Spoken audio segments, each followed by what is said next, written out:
VPN at technophilespodcast.com. I'm David Geisler, and this is the Technophiles Podcast.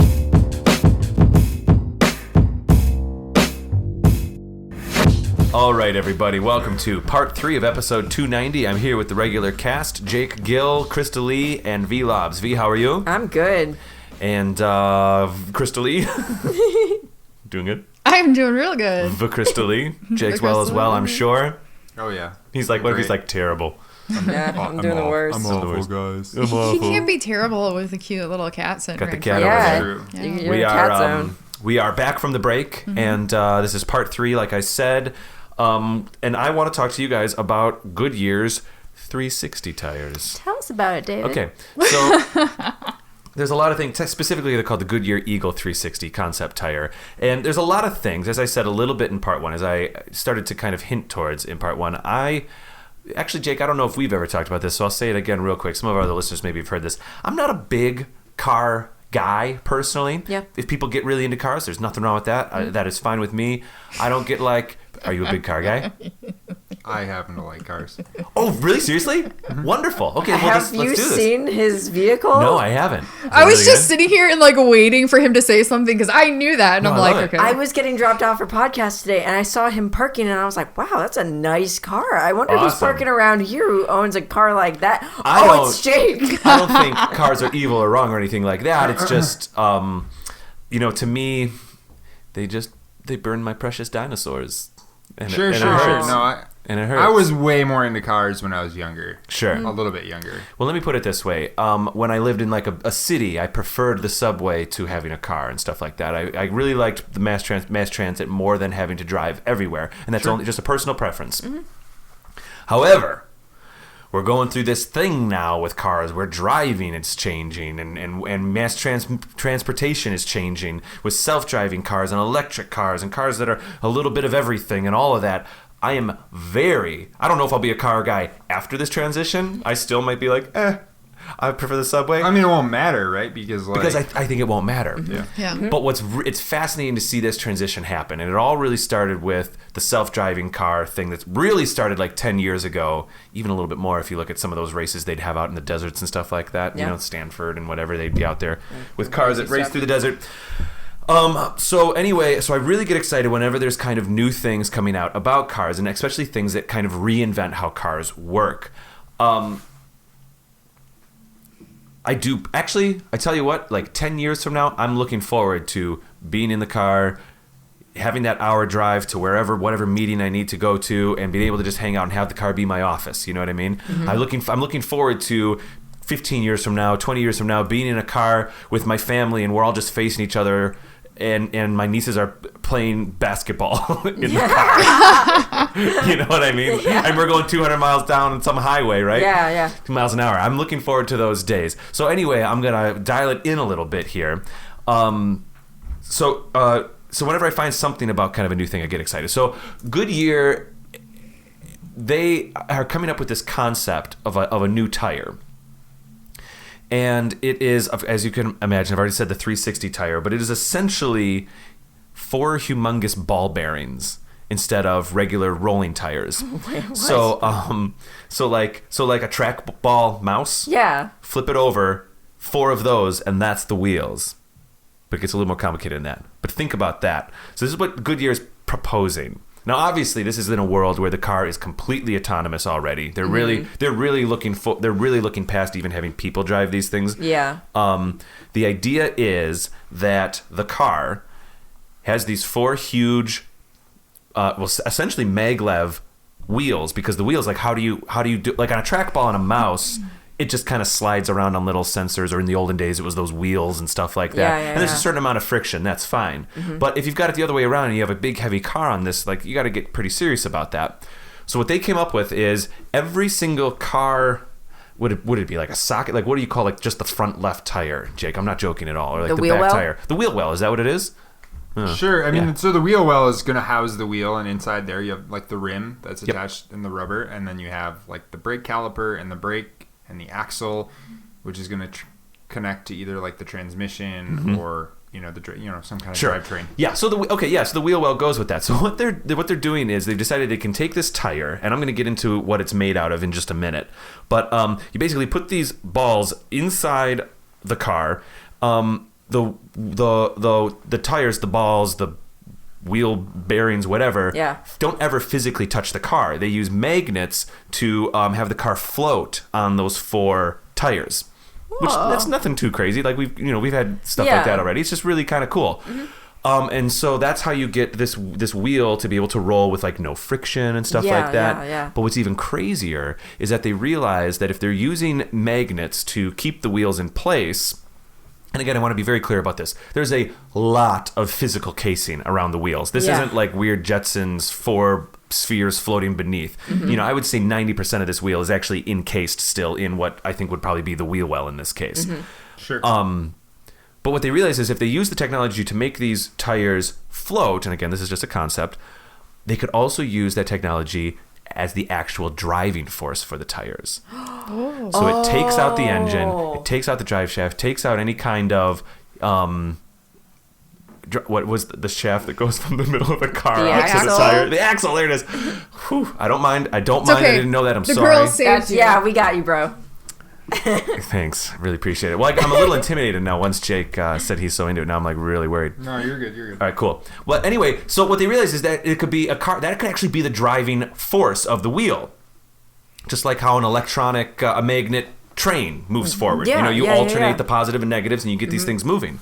They can get the wheels to move. Whoa. Once you do that, the wheels don't just have to move. I guess you could say forward and back. Yeah. Now the wheels can move in any direction. All-wheel drive. So if you do a lane change, the car it just does a parallel move. It strafes, right? Like if you're in a video game and you're strafing. Oh my gosh. The car can strafe now, in theory. That's crazy. Furthermore, you hold shift while doing that.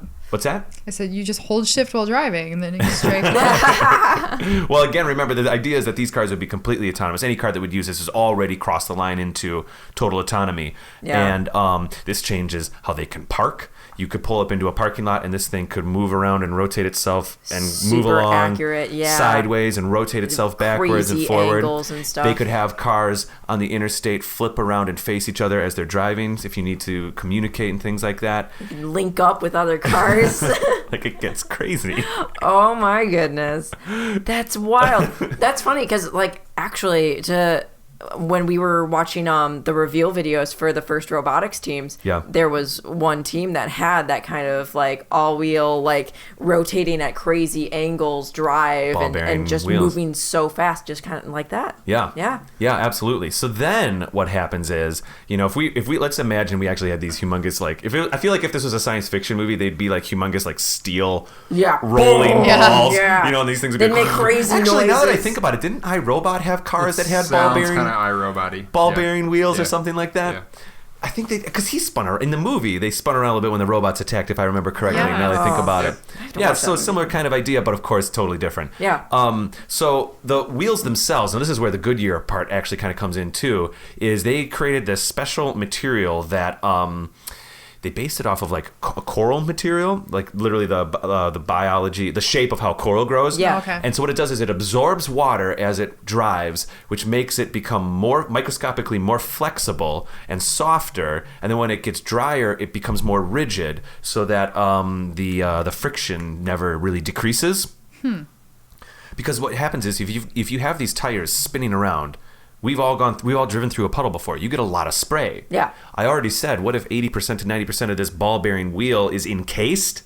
And let's face it, probably only a centimeter, if less, away from the car. Yeah. Oh, by the way, also the magnets become the suspension for the car. Oh yeah. Like right. the ball so wheels actually bounce smooth. inside that suspension, and it's the driving force. Yeah. And increased steering, because now you have true four-wheel steering. You're absolutely right. All four can steer. You're 100% correct. And but they can't have water just spraying up in there. Yeah. So they had to design tires that really deal with this water and really displace it.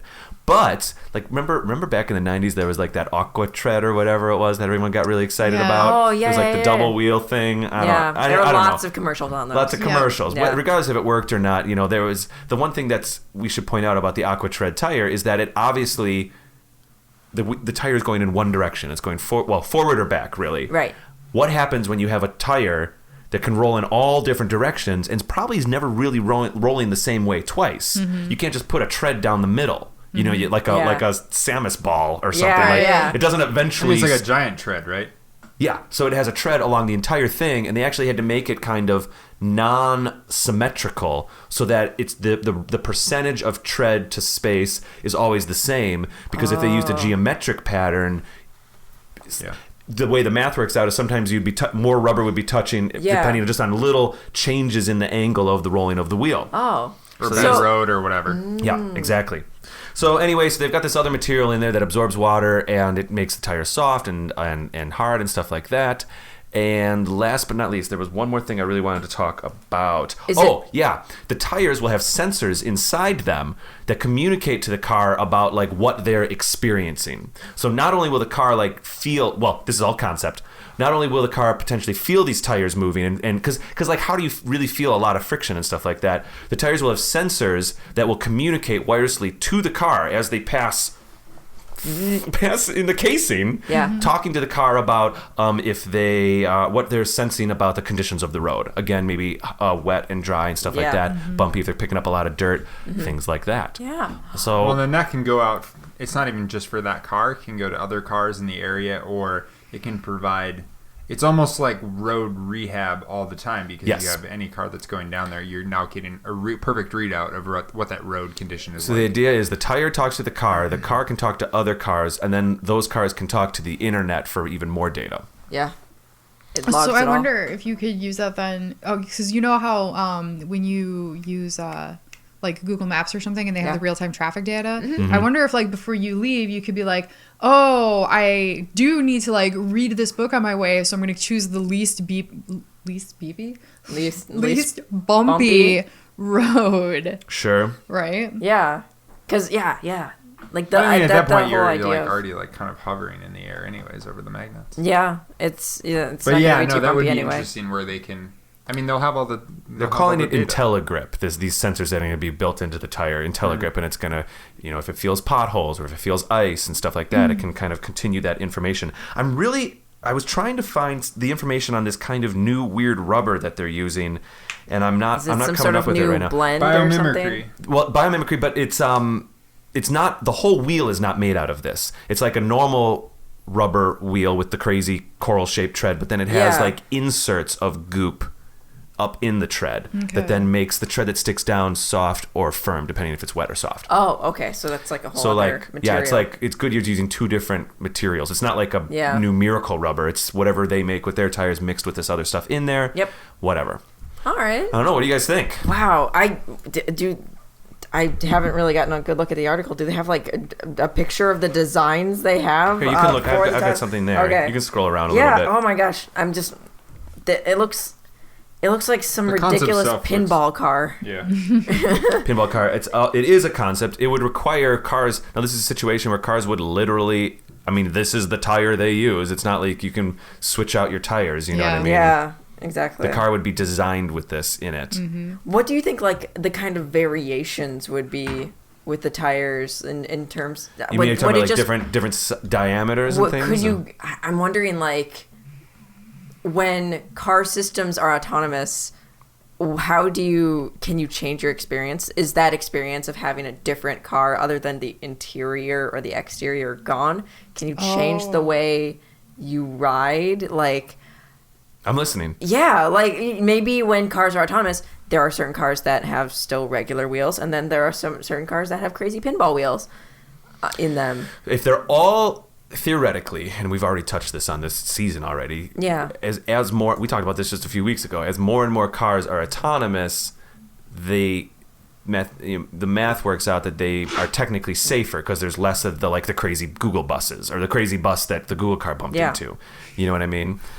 I mean, let's face it. Even when it's Google's fault, it's the bus driver. Yeah. We were being a little bit polite on that episode, but after I re-listened to that episode, and I was like, the Google car bumped into a crazy bus driver. Let's face it, that's what happened. Some guy was getting a little too aggressive with his bus, but whatever. But also that's the real world. Yeah. Now, Jake, I want to ask you real quick. We're kind of closing in on break here. being a car guy and stuff like that, and I don't mean to like pinhole you into that. How do you feel about? So I had a friend a few years ago, and he was a car guy in that he liked the like, he liked the thing and the stuff and all. He liked the shaking and the power and the exhaust and all that. And he was a car guy in that sense. Yeah. And he was really not excited about self-driving cars or electric cars or anything like that because he felt that he was losing that kind of kinetic thing. What's your take on all that? I mean, so I used to build like race cars. Okay. I was like a fabricator. I would weld and make sense. So I definitely can appreciate the craft. You talked about this on your live show. I'm remembering it out loud. Mm-hmm. So, I mean, from that perspective, like I appreciate the build process. I like the componentry that goes into it and the thought process and the kind of the art that comes out at the end. Mm-hmm. But I'm also, I mean, let's advance humanity. Cool. You know what I mean? Yeah. Sure. Like, all right, so I'll have to get a new hobby. Yeah. Do you think 360 rolling ball wheels is killing the car dynamic? The car? No, I think it'll be insane because like there's still going to be an element of it. Like I'm just thinking of like now you just have like really fast cars that can turn really well and not like racing just adapts. So yeah, maybe. But it's always been adapting. You know what I mean? Like so like racing. I still think there's going to be an area for people that are into this kind of thing. I mean, if not, like, sorry. There were people that might have been like, I really like my horse and buggy, but a few seasons ago we talked about Formula E, which we got really excited about, which was the first annual electric car formula race that happened a few years ago. And I think it's happened a few more times since now. We talked about the first time. That was really cool. Yeah. And that's the thing too that you bring up about the racing. I was thinking about just driving, and Vee's like, I think people are so excited to add something. Go for it. So maybe the things that